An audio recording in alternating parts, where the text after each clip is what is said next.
Ya, terima kasih rekan-rekan media yang sudah hadir di DPP Partai. Assalamualaikum warahmatullahi wabarakatuh. Salam sejahtera buat kita semuanya. Om Swastiastu, Namo Buddhaya, Salam Kebajikan, Rahayu. Sebelumnya marilah kita petikan salam persatuan kita. Merdeka! Merdeka! Merdeka! Merdeka! Merdeka!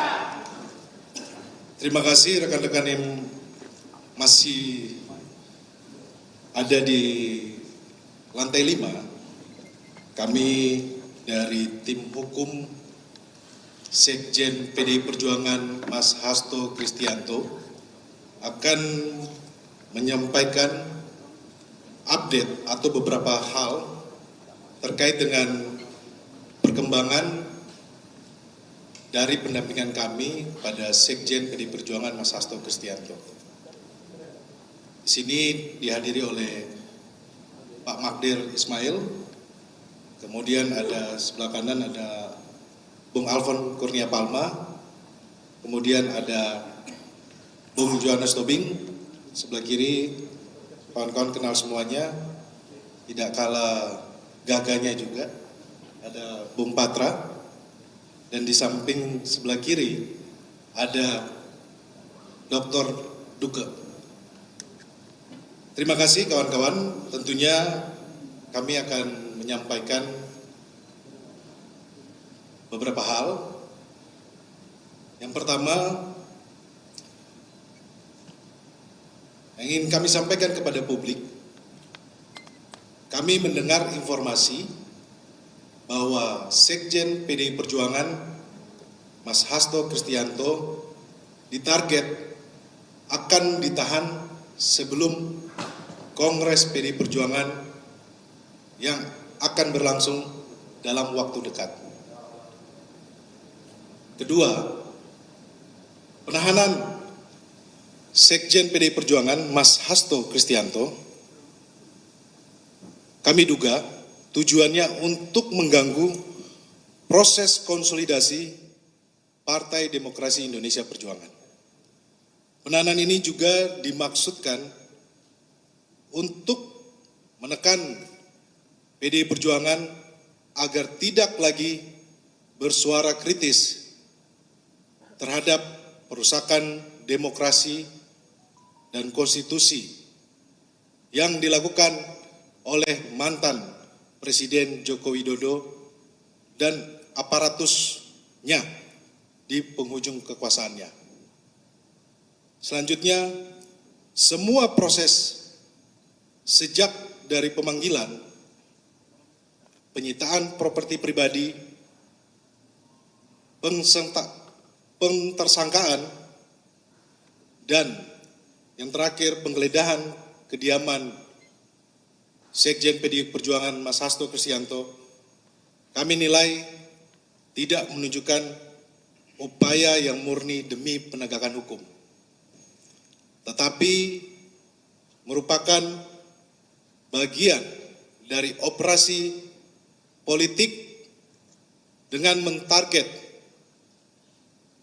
mengganggu atau mengaut-aut internal partai menjelang Kongres. Perlu kami sampaikan bahwa pimpinan KPK saat ini dapat disebut sebagai KPK edisi Jokowi. Di akhir kekuasaannya, mantan Presiden Joko Widodo tidak menghiraukan kritik publik, baik dari ex-komisioner, ex-penyidik, kalangan akademisi, media, dan masyarakat sipil lainnya agar menghentikan proses seleksi dan menyerahkannya kepada pemerintahan Presiden Prabowo yang pada saat itu tinggal menunggu sedikit waktu lagi untuk dilantik. Kemudian sehari setelah dilantik, KPK edisi Jokowi langsung bekerja menjalankan agenda yang kami menduga mengkriminalisasi dalam bentuk pemidanaan yang dipaksakan terhadap PDI Perjuangan melalui Sekjen Mas Hasto Kristianto karena bersuara kritis terhadap demokrasi yang dilakukan oleh Jokowi. KPK yang kami sebut edisi Jokowi ini tidak menggubris dan menindaklanjuti banyaknya laporan masyarakat sipil terhadap dugaan pencucian uang, penyeludupan nikel mentah, skandal izin tambang Blok Medan yang diduga melibatkan Bobi Nasution dan keluarga Jokowi lainnya. Selanjutnya kami menyerukan kepada semua kader, simpatisan, keluarga besar PDI Perjuangan tetap solid di bawah kepemimpinan Ketua Umum Ibu Megawati Soekarno Putri dan tidak terprovokasi oleh pihak-pihak yang hendak mengaut-aut partai. Kami tutup, PDI Perjuangan akan terus mengikuti dan menghormati proses hukum dengan tetap mengikuti aturan atau hukum acara pidana yang ada. Ini adalah pembukaan dari saya, kawan-kawan. Nanti akan selanjutnya kita akan diskusi atau menyampaikan terkait dengan update perkembangan dari pendampingan kami terhadap Sekjen PDI Perjuangan Mas Hasto Kristianto. Selanjutnya akan dilanjutkan oleh Pak Magdir Ismail. Akan dilanjutkan oleh Johannes Tobing terlebih dahulu. Terima kasih. Baik, terima kasih Ketua Roni. Baik teman-teman media, pada waktu terjadi penggeledahan hari Selasa kemarin jam 2 siang tepatnya, saya baru nyampe jam 3 sore. Begitu saya nyampe di sana, saya lihat memang sudah cukup ramai, ada 8 mobil. Saya masuk ke dalam, saya temukan ada 16 penyidik dari KPK, 15 diantaranya itu laki-laki, 1 perempuan, dan tanpa memang menunggu kami sebagai kuasa hukum, tetapi mereka sudah langsung melakukan penggeledahan. Maka saya ketemu langsung dengan Kasatgas, pimpinan langsung dari KPK yang bernama AKBP Rosa. Jujur memang cukup terjadi perdebatan yang luar biasa karena harapan kami sesungguhnya kami harus menyaksikan ketika dilakukan penggeledahan dan penyitaan itu. Jadi harus berdebat dulu mengenai legal standing dan sebagainya, tapi pada akhirnya karena kami tetap bersikukuh untuk harus tetap menyaksikan, maka akhirnya mereka juga memperbolehkan. Nah, dari pemeriksaan yang ada hampir lebih dari 4 jam itu, ternyata mereka tidak menemukan apa-apa. Mereka membongkar seluruh ruangan, kamar, tempat tidur, bahkan daerah-daerah private, ya, bahkan kamar yang harusnya terkunci, yang private pun mereka harus buka paksa, sekalipun mereka akan kembalikan, kan gitu ya. Nah, kamar anak juga begitu. Nah, ya mereka juga terakhir juga nggak menemukan apa-apa. Nah, mungkin saya nggak tahu apakah mungkin dalam kondisi memang, apakah memang sudah cukup kondisi stres atau mungkin sudah depresi juga para penyidik ini. Maka ditemukanlah itu ada salah satu flash disk. Ditemukan flash disk dan 1 buku dari catatan Mas Kusnadi. Buku flash disk ini ditemukan di kamar anaknya Pak Hasto di lantai 2. Kalau yang buku catatan ini, buku catatan hari-hariannya Mas Kusnadi itu ditemukan di kamarnya di lantai bawah.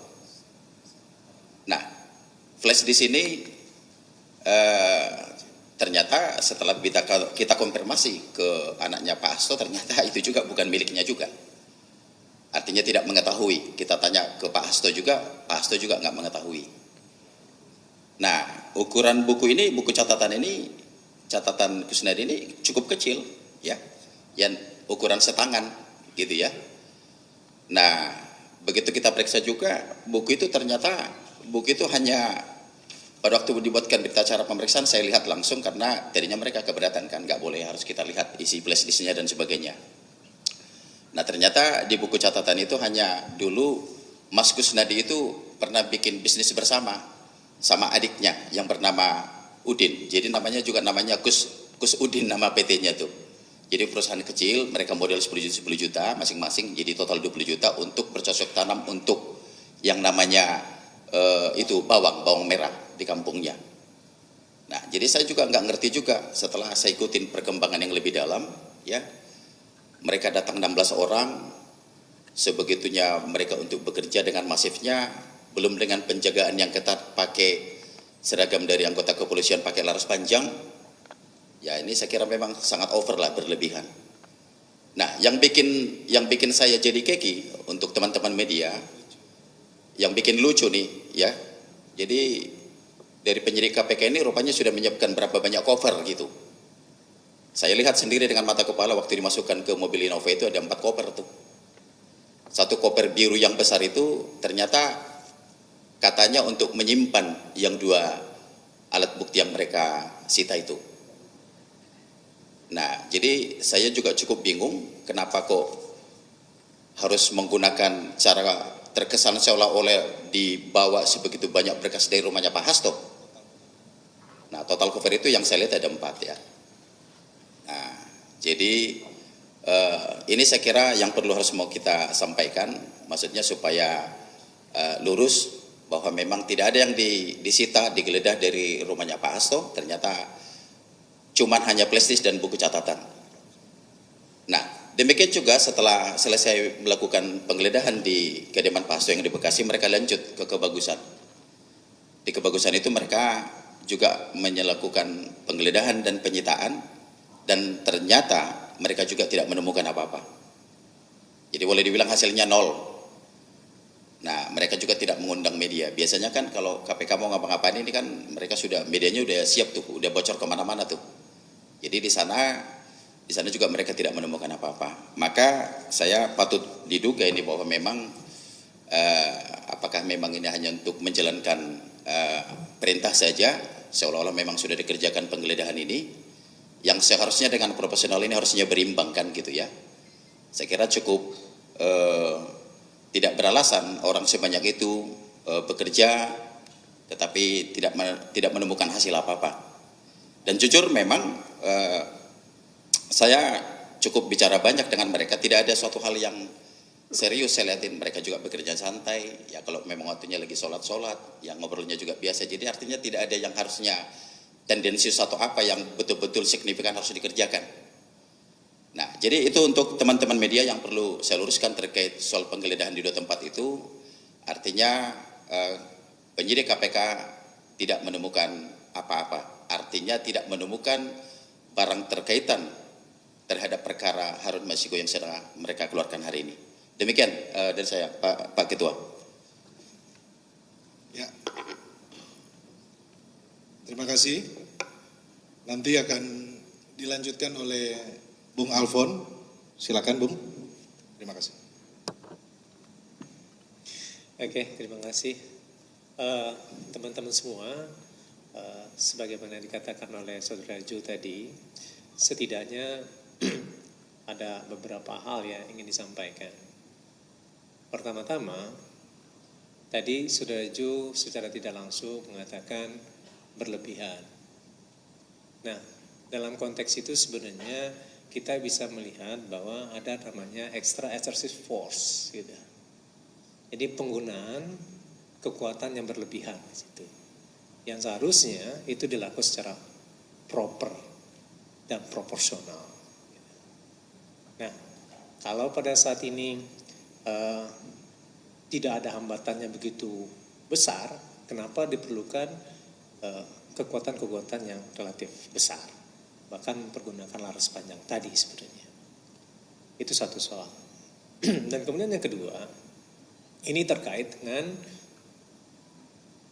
pada awal-awal kami mengatakan bahwa ada dugaan pemidanaan yang dipaksakan.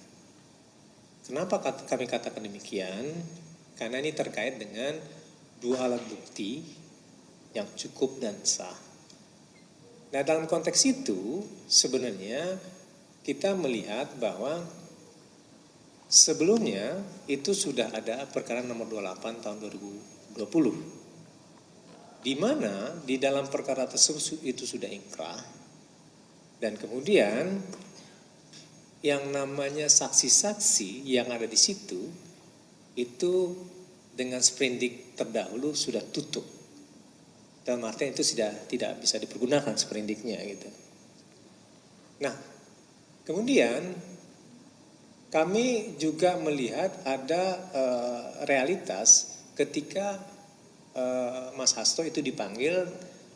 Pada saat itu bukan Mas Hasto yang diperiksa, walaupun ada pemeriksaan secara singkat waktu itu, tetapi Kusnadi yang diperiksa dan kemudian melakukan penyitaan yang tidak berdasarkan hukum ketika itu. Gitu. Nah, ya adanya semacam penjebakan gitu. Nah, artinya kami menilai dan mempertanyakan apakah memang benar KPK memiliki dua alat bukti yang cukup dan sah gitu ya, sehingga menetapkan Mas Hasto itu sebagai seorang tersangka gitu. Nah, ketika itu kita menduga memang terjadinya pemidanaan yang dipaksakan.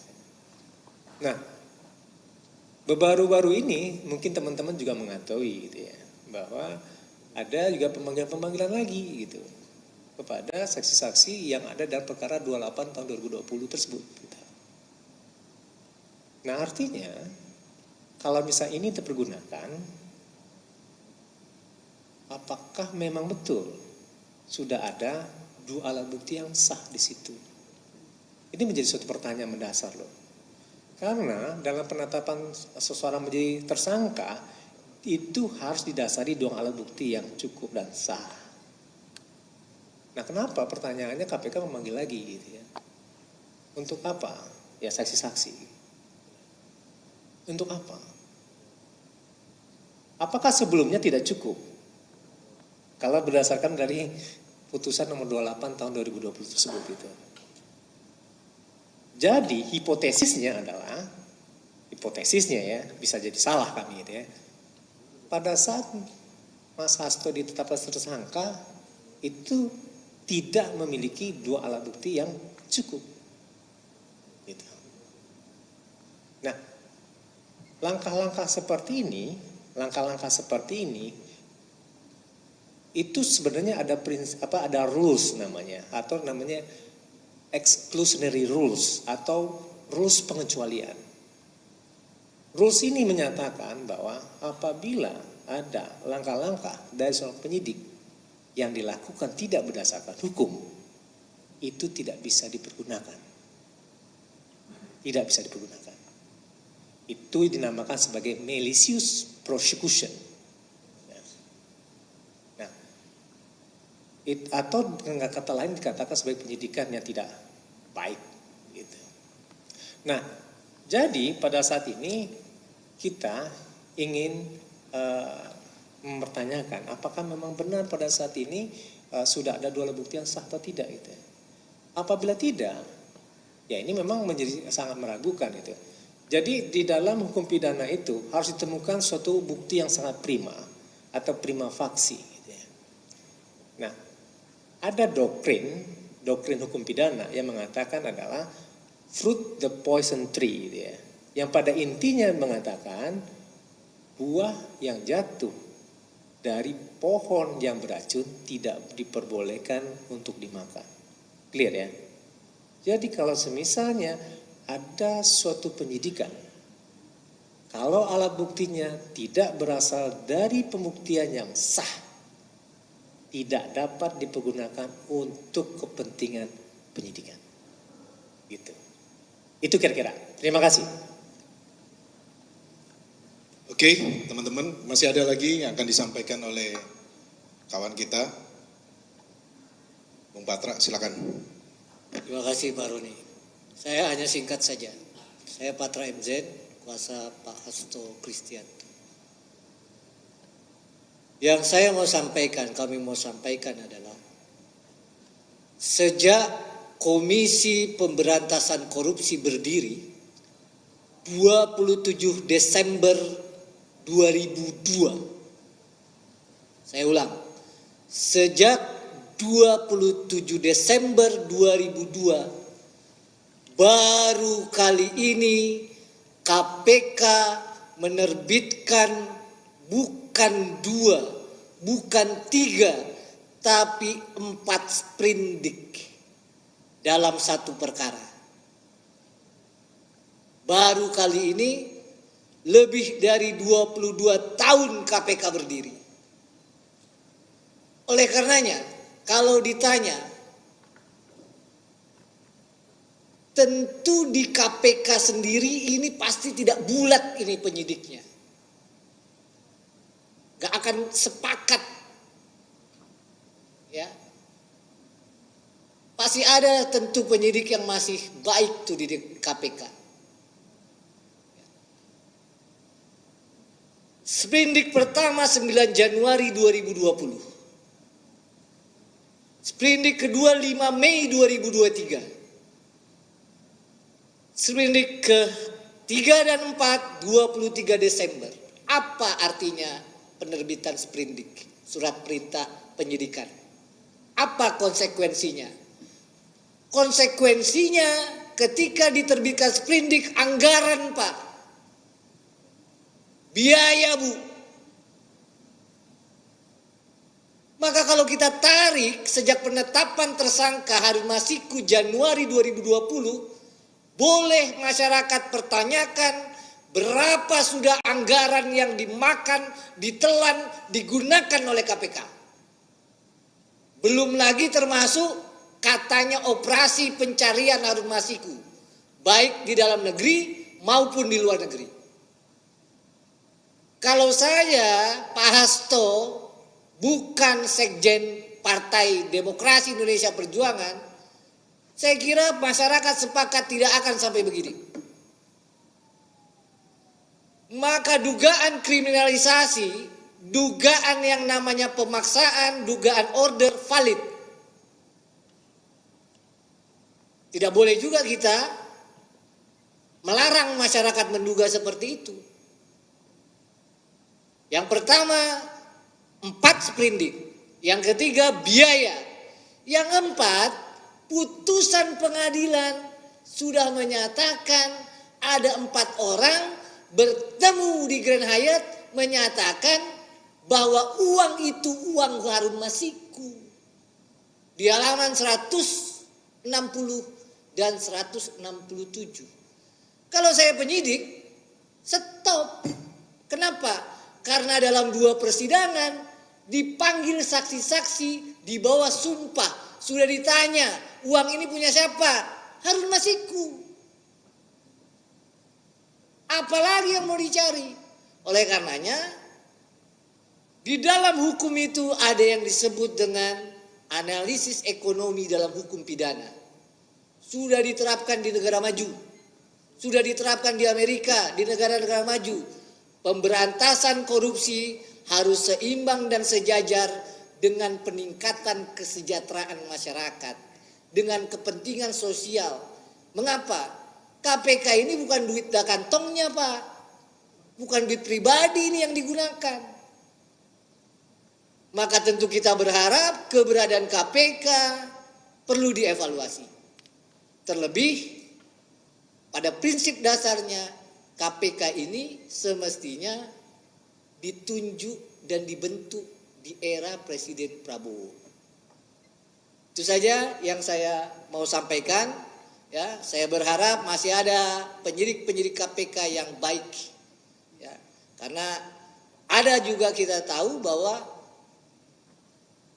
drama ini begitu berjilid-jilid, termasuk membawa flash disk dan buku sampai 4 koper tuh.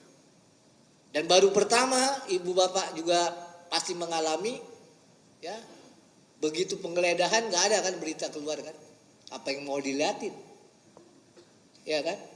Itu saja dari saya. Terima kasih Pak Roni. Ya, terima kasih Bung Patra. Kawan-kawan akan ditutup oleh senior kami, Pak Magdir Ismail. Waktu dan tempat, silakan. Terima kasih Roni. Assalamualaikum warahmatullahi wabarakatuh. Saudara-saudara, saya akan bicara singkat. Yang pertama, apa yang kita lihat dari proses mulai, saya kira yang paling dramatis adalah mulai dari bulan Juni tahun lalu. Ya. Ketika Kusnadi dibawa dan dipanggil ke atas oleh penyidik KPK dan kemudian dilakukan penyitaan terhadap alat komunikasi, buku, dan lain-lain. Persoalan pokok kita ketika itu adalah apakah barang-barang yang disita ini ada kaitannya dengan perkara atau tidak. Kalau ada kaitannya dengan perkara, terutama saya kira mengenai catatannya Mas Hasto, itu adalah catatan beliau mengenai kegiatan tahun 2024. Kalau isinya catatan tentang seperti itu, artinya ini adalah catatan post factum. Ya, ini yang tidak pernah saya kira dijelaskan oleh pihak KPK. Ini satu yang saya kira yang kita mesti lihat secara baik. Kemudian kedua, saya kira proses penyitaan ini apalagi seperti yang terakhir dan penggeledahan itu. Ini kan sebenarnya kita ini punya aturan dan diatur secara tegas dalam KUHP. Apa saja barang yang bisa disita.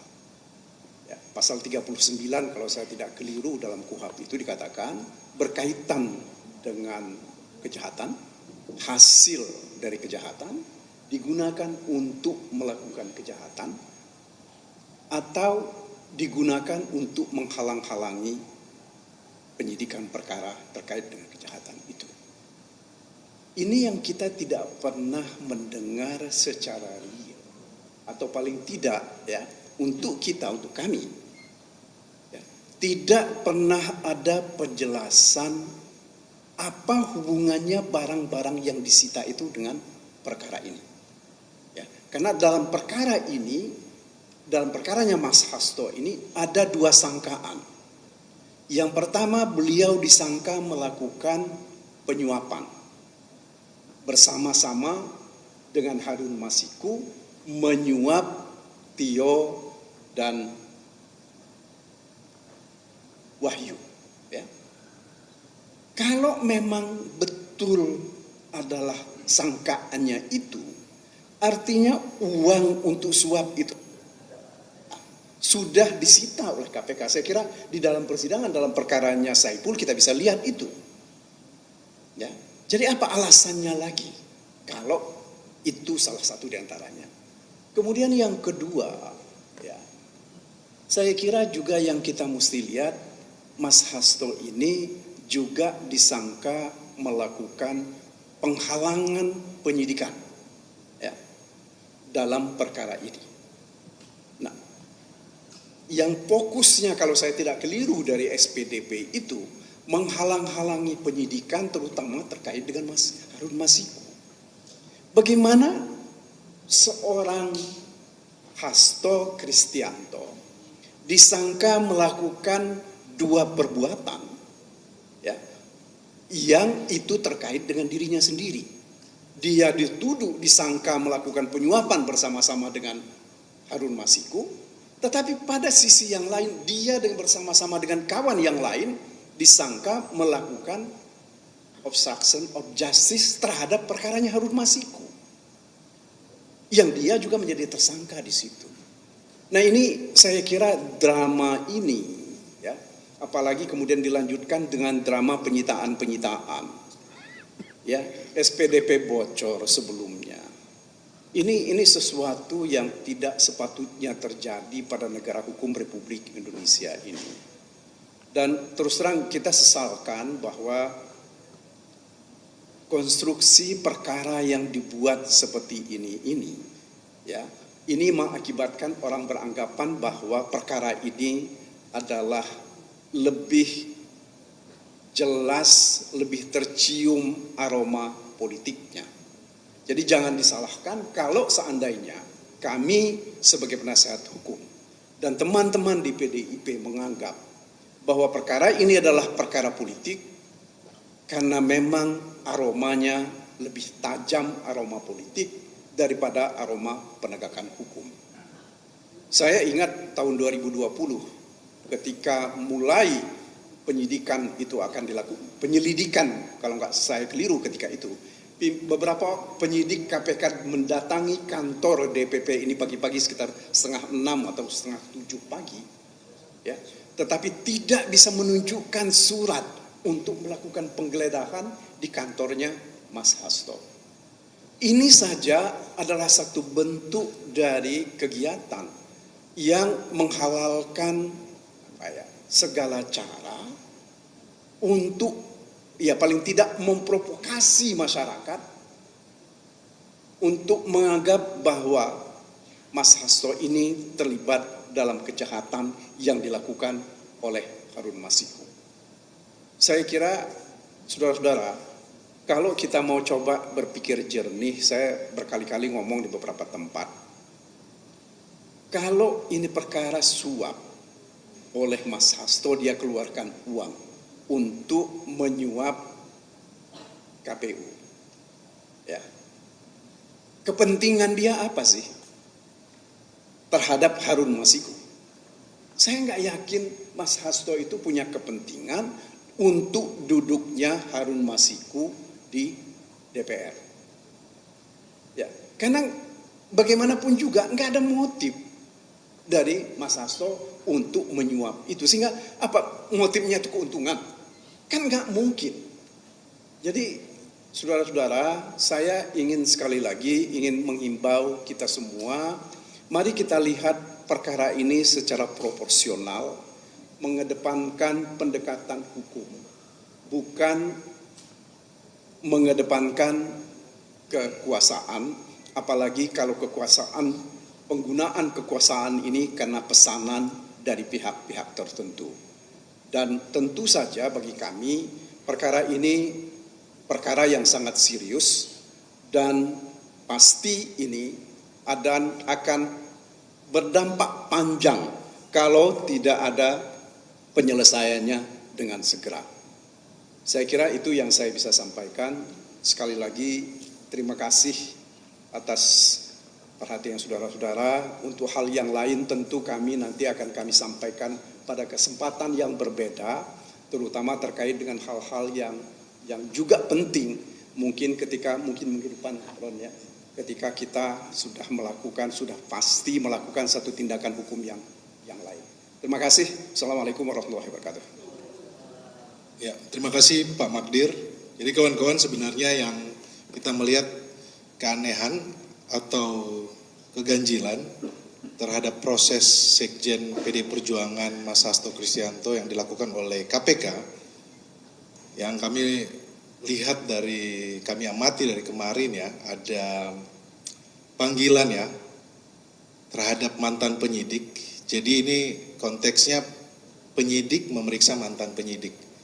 Jadi pertanyaan buat kami. Yang kedua, dramatisasi terkait dengan koper ya, yang kemarin masyarakat menyimak bahwa berdalil agar letakkan di dalam koper agar aman.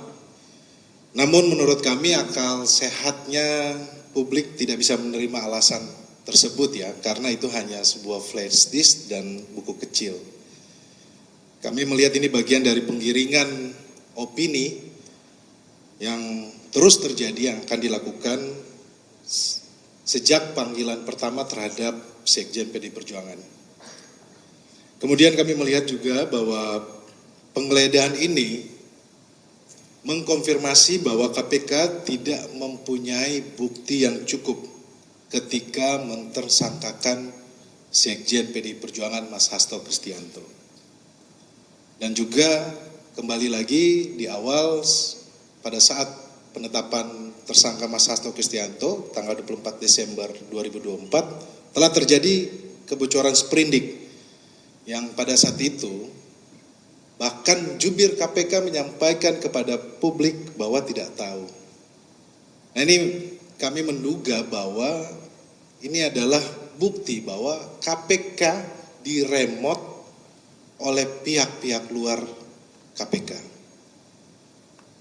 Dan yang terakhir, kesimpulan kami bahwa Mas Hasto ditetapkan tersangka terlebih dahulu baru membangun konstruksi hukum. Karena publik melihat, rekan-rekan media juga ikut mengamati bahwa setelah ditetapkan tersangka baru saksi-saksi dipanggil ya. Baru kalau yang kami mengamati ya dari keterangan saksi di media, contohnya Saudara Wahyu, Saudari Tio menyampaikan bahwa tidak ada keterangan yang baru, itu masih yang sama.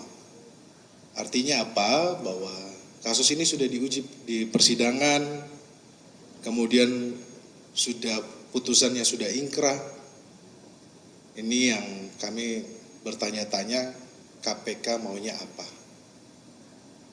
Dan kawan-kawan, kedepannya kami dalam hal ini sudah mempersiapkan segala sesuatunya.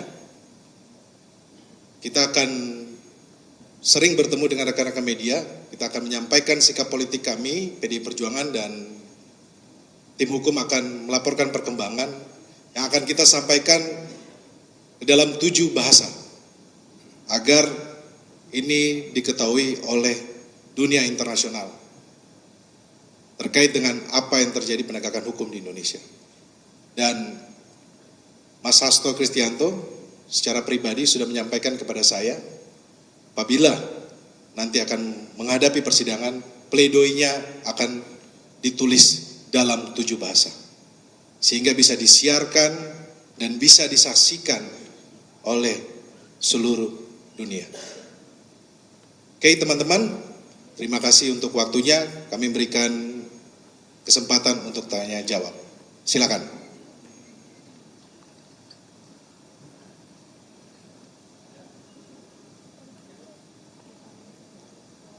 Terima kasih Bang Roni, Pak Magdir, Bang Alfon, Bang Jo, dan Bang Patra.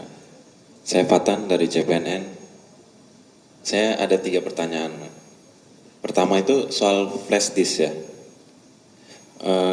Dari pihak Mas Hasto dan keluarga merasa tidak ada yang punya Bang. Dan kalau kita tahu dalam penegakan hukum itu kita juga pernah mendengar, menyaksikan bahwa ada penegak hukum sengaja menyimpan bukti dan kemudian dijadikan bukti itu untuk mentersangkakan orang lain. Apakah ada motif seperti itu menurut tim hukum? Kemudian tadi Pak Magdir menyebutkan tidak ada motif Sekjen PDIP menyuap Wahyu. Dan semua saksi kayaknya kita mendengarkan bahwa uang itu berasal dari Harun Masiku. Apakah kemudian ini bisa disebut KPK sengaja tidak mencari Harun Masiku agar arah penyidikan ini bisa ditembak kemana saja? Karena kan yang mengetahui ini semua adalah Harun Masiku. Itu yang kedua. Lalu yang terakhir, kalau Pak Magdir bilang ini ada abuse of power, kalau Bang Alfon bilang ini ada kewenangan yang dilebih-lebihkan. Ini kan ada kayak semacam pelanggaran-pelanggaran dalam KUHP, prosedur penyitaan dan sebagainya, seperti menyita barang-barangnya Kusnadi. Apakah kecacatan yang dilihat oleh tim hukum ini akan diambil langkah pra-peradilan? Itu dari saya. Terima kasih. Terima kasih. Begini ya, saya kira ini yang juga saya terus terang mengenai flash disk ini, kita kan nggak tahu. Kami ini hanya mendengar dari cerita keluarga bahwa mereka tidak tahu isinya itu apa. yang sayangnya juga ya, pihak KPK juga tidak menjelaskan dan tidak membuka itu kepada kawan-kawan yang kebetulan kemarin hadir di proses penyitaan itu. Kan mestinya kan begini, kalau menurut hemat saya ya, kalau mau fair, apa barang yang disita itu, kalau ini flash disk, harusnya diperlihatkan secara bersama ketika itu. Ini loh barang yang kami sita, isinya ini, kaitannya dengan perkara ini adalah seperti ini. Karena ini bagaimanapun juga, ini kan nanti akan mestinya menjadi bukti di persidangan. Ya. Karena itu, ya saya kira ini yang kita perlukan adalah kejujuran dari penyidik untuk mengungkap apa isi dari flash disk itu.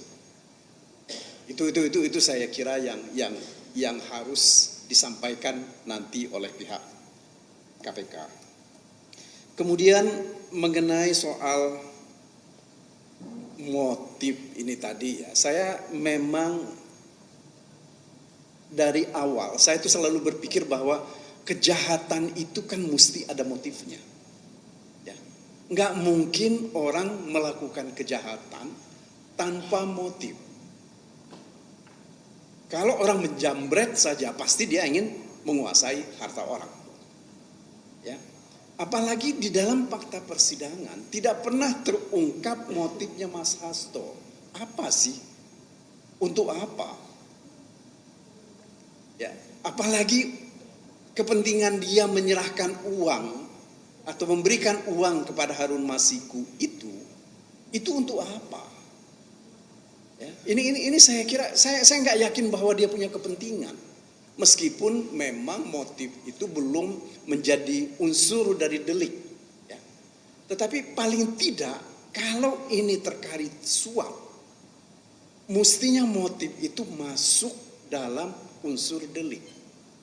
Karena dia ada sesuatu kan memberikan hadiah atau janji itu karena ada sesuatu imbal balik yang akan dia terima.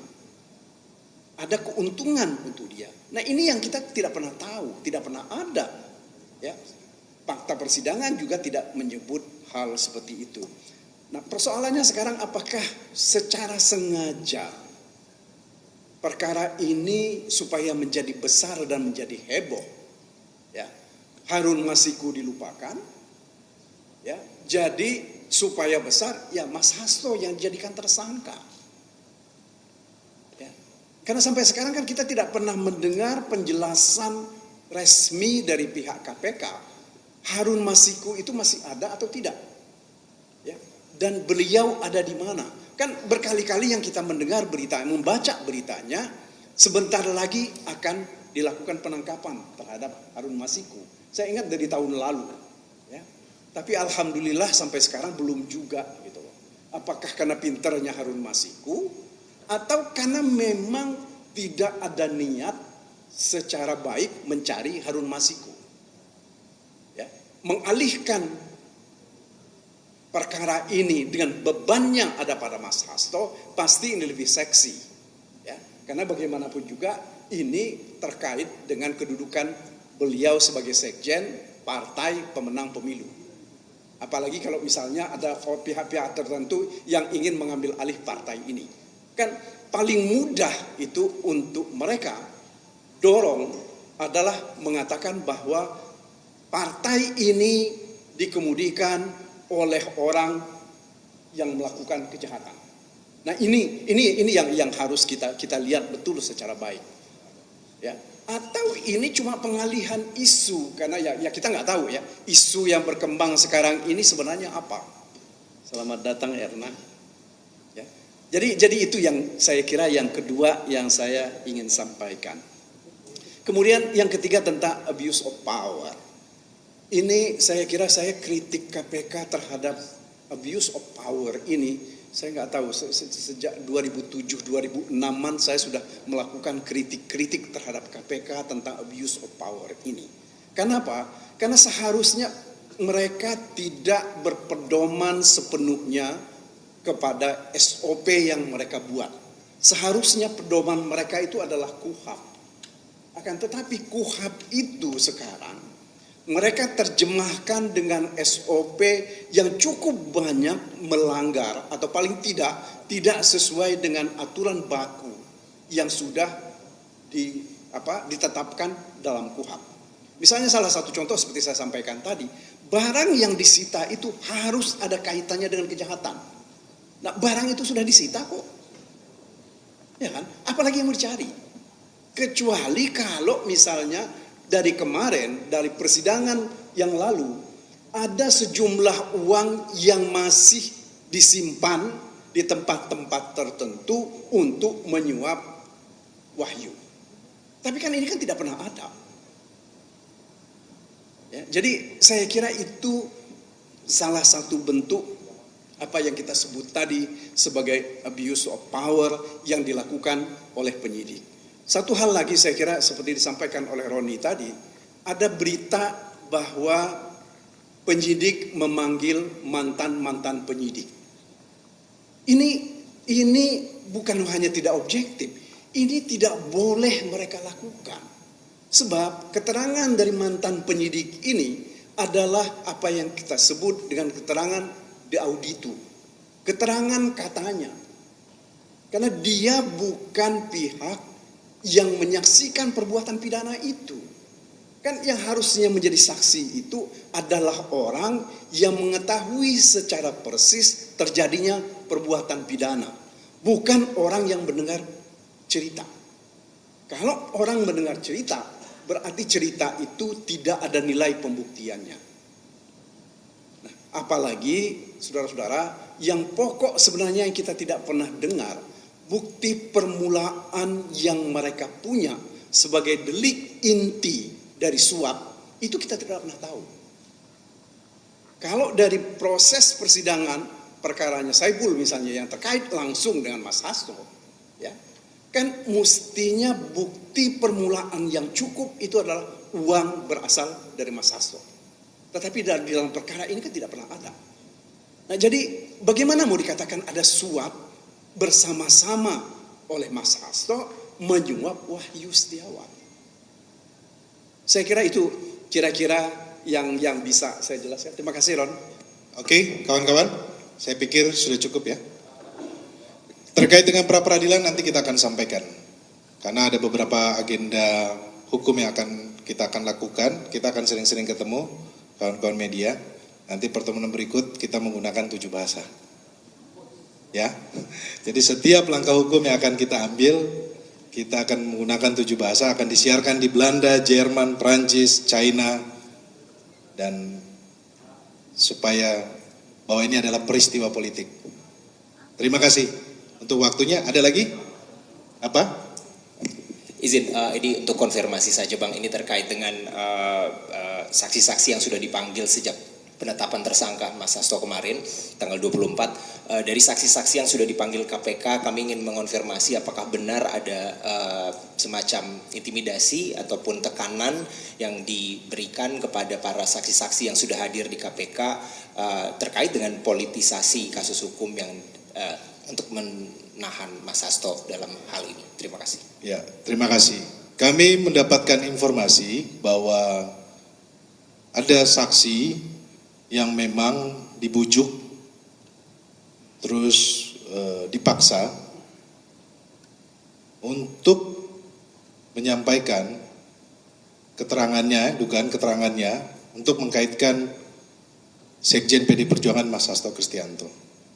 Padahal saksi-saksi ini sudah pernah diuji kesaksiannya di persidangan. Ini nanti akan kita sampaikan berikutnya. Tentunya kita akan mengambil langkah hukum. Ini adalah negara hukum, kawan-kawan, bukan negara kekuasaan. Tentunya kami dari tim hukum akan mengambil tindakan hukum. Ada lagi? Ya. Izin Pak, jadi kan kemarin dari mantan penyidik KPK menyebutkan bahwa dari mantan penyidik ia menyebutkan bahwa mantan ketua KPK Firly Bahuri berusaha untuk menghalangi penggeledahan rumah Hasto dan juga kantor DPP. Nah, mungkin konfirmasi juga kepada PDIP apakah ada arahan atau bagaimana seperti itu. Saya pikir itu sudah terungkap di persidangan ya kawan-kawan. Pada saat mau melakukan penggeledahan tidak ada surat lengkap ya. Jadi kalau terkait dengan saudara Firly itu ditanyakan saja kepada KPK. Tetapi pada saat mau penggeledahan di kantor DPP pada saat itu tidak ada surat. makanya mereka ditolak. Oke, ada lagi kawan-kawan? Cukup ya? Bang, sedikit lagi. Ini masih soal tadi. Ini tekanannya seperti apa kalau kami boleh ketahui? Karena ini kan katanya cukup mempengaruhi kesaksian yang mereka berikan di dalam kasus ini. Itu nanti kita akan sampaikan berikutnya kawan-kawan. Tentunya kita sedang menginventarisir keterangan-keterangan. Tetapi informasi yang disampaikan bahwa ada saksi yang diduga diintimidasi untuk memberikan keterangan mengkaitkan Mas Hasto Kristianto dengan kasus ini. Oke, terima kasih. Ya, assalamualaikum warahmatullahi wabarakatuh. Om Santi Santi Santi Om Rahayu. Mereka. Terima kasih.